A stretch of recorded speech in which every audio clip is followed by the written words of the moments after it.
Good afternoon, garden friends. It's been a while since I have done a front yard garden tour.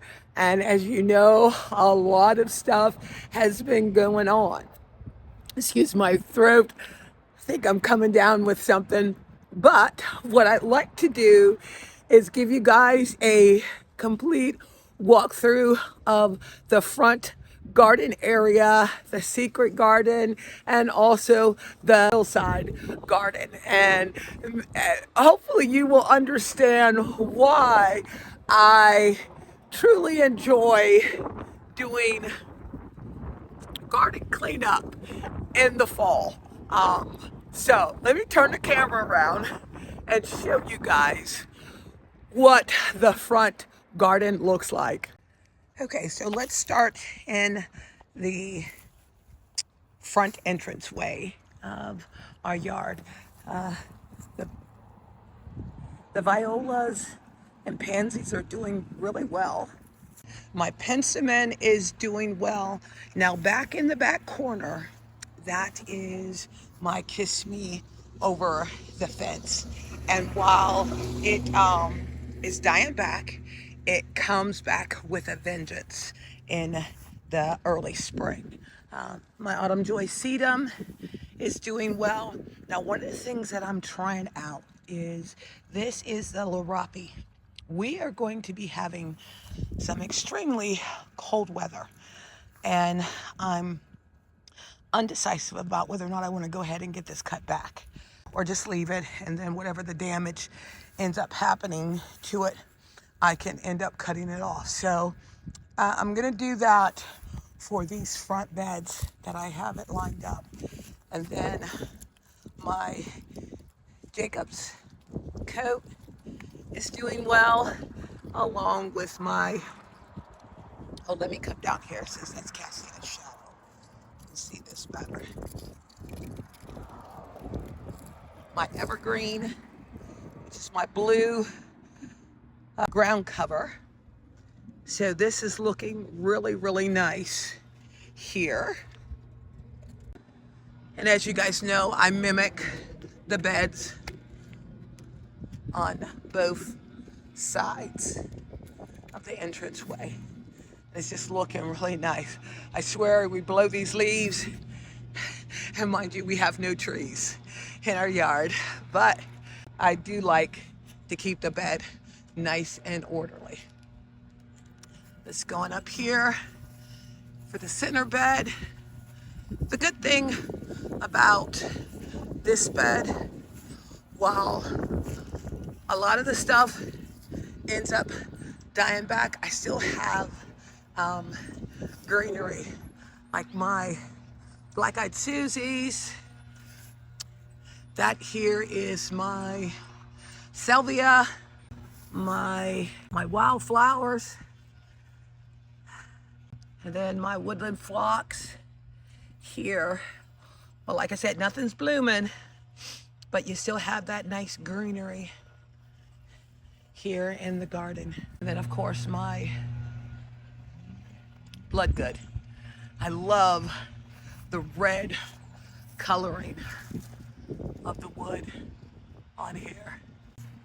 Okay, and as you guys know, I had just cleaned up the front entrance of the garden. I'm going to more than likely, probably February, the black-eyed Susies, cut those guys all the way back to the ground. I just like having a little protection for when we end up having these extremely cold spurts that's happening. And then my new plant right there is my plumbago. That is like a ground cover. I'm not going to trim any of that back, and like I said, I think it ends up adding that protection so that with the freeze that we're going to be getting, it's not going to completely destroy the flowers. And then my limelights and my bobos. Like I said, I cut those down, but this spring I'll go in and get a lot of those spindly branches off of there. But I just so love how the pansies add that nice pop of color to the bed. And then my Johnny Walkers, I did cut those guys back, but I didn't cut them back all the way due to the freeze that we're going to be having. But you can see down in there, there is new growth. So if this stuff on the top ends up getting damaged, I'm not going to worry about it because these guys are very resilient. And then we will, in the spring, weed whack all of the monkey grass to allow the new shoots to come along. And then look at the roses. My Eden climbing rose doing really well. And I love that punch of that light purple in there because those roses are a soft pink with a white center. I still need to trim. I think this is my last muley grass that I need to trim. And then look at this, guys. Okay, so those stalks that you are seeing are my alliums. And it was like, why in the world are these guys popping up? Because I buried them a good 6 inches. But I was doing some reading that while they may come up, the flower will still end up blooming. But yeah, everything ends up looking good. I so love my bachelor buttons. My salvia here, the flowers are spent, but I still have the greenery, and I love that. Okay, and then guys, this here, let me see. I forget the name of it, but I'll post it. This is supposed to be an annual, but as you can see down in there, hold on, let me see. Can you see the greenery? I'm going to leave that dead stuff on there with the hope that it'll protect it so these guys can come up in the spring.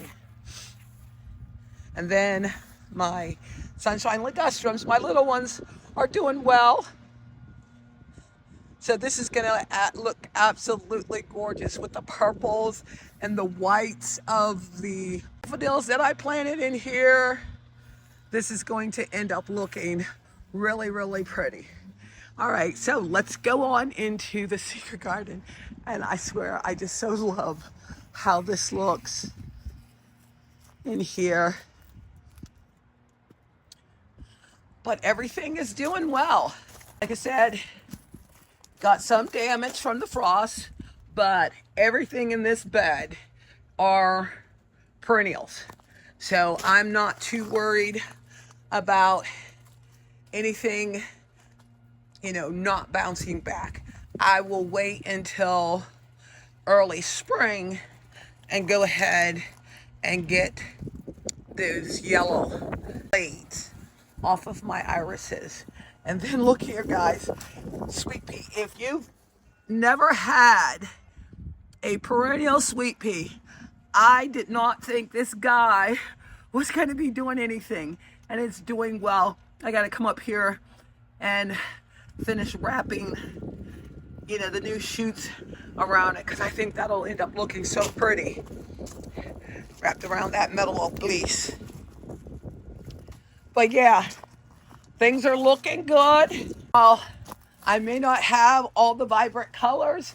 That's part of the reason why I wanted to do the pansies here in the garden.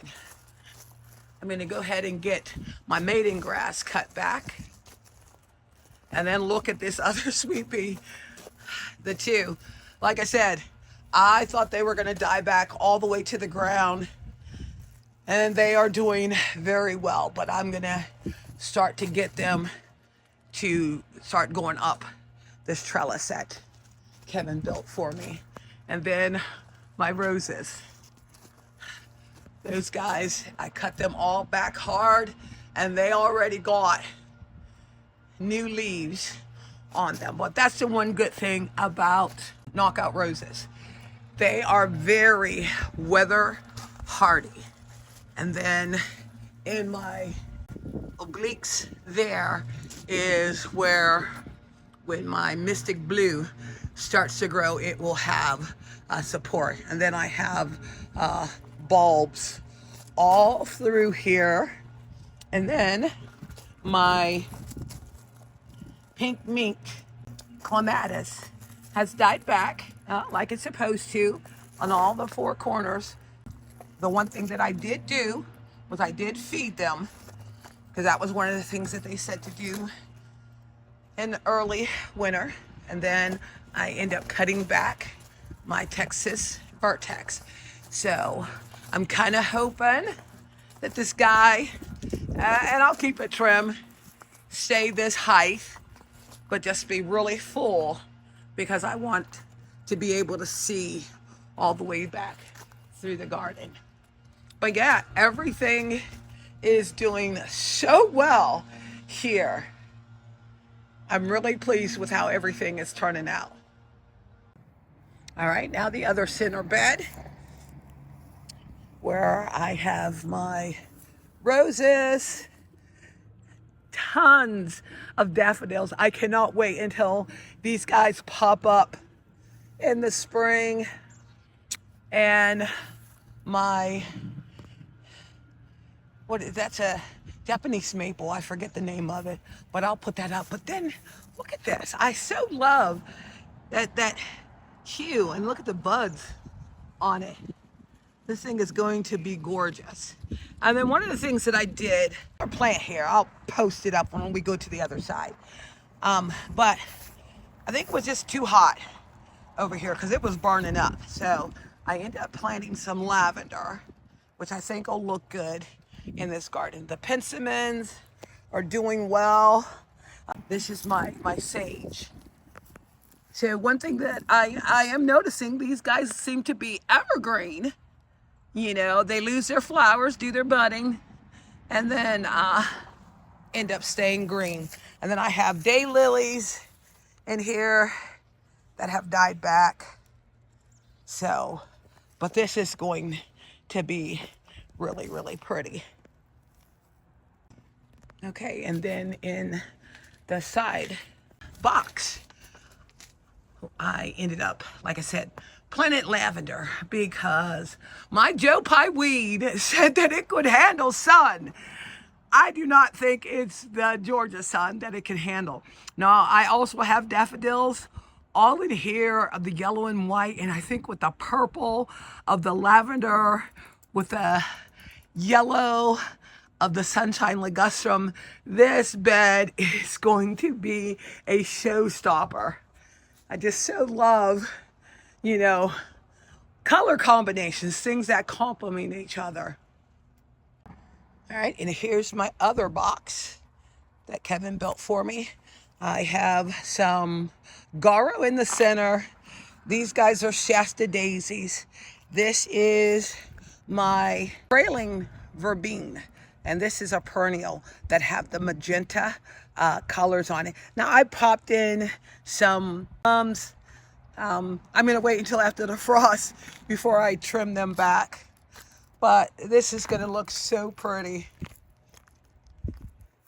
And then the side garden, you know, I thinned out some of my Helen Von Steen lamb's ear. I planted a muley grass here because I just love that wispiness. Trim back all of my roses. This is going to end up looking so very nice when everything ends up blossoming. And then the hillside, where I just really cleaned up, you know, this area. I have some gladdies that will come up before everything else starts to bloom. So I'm really excited about that. All right, garden friends. I know that was short and sweet, and like I said, had been a while since I had done a front garden tour. I hope you enjoyed seeing the progress of the garden, and like I said, I cannot wait until spring comes along and all the daffodils end up blossoming and everything starts coming to life. Well, thank you again for visiting Inspiring Garden Corner, and I look forward to you checking out my next video.